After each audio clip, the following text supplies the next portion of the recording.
May 21, 2022. Since there are many leaves in my garden, I decided to sweep all of this in order to make my garden clean.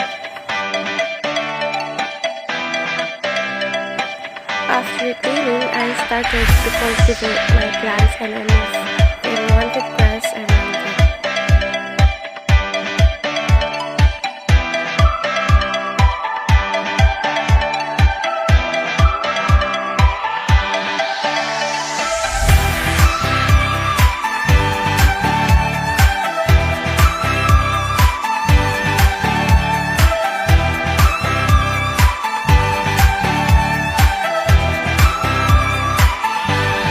Cultivated the plants one by one.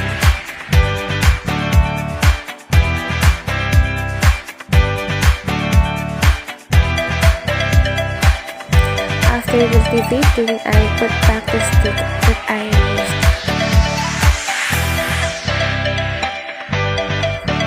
So that's me while cultivating the other plants.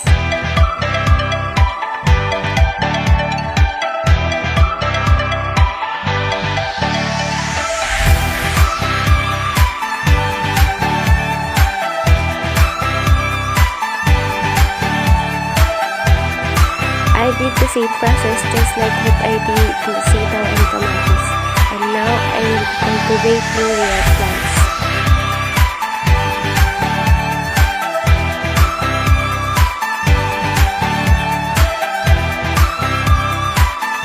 I remove all of the grasses first before I cultivate it.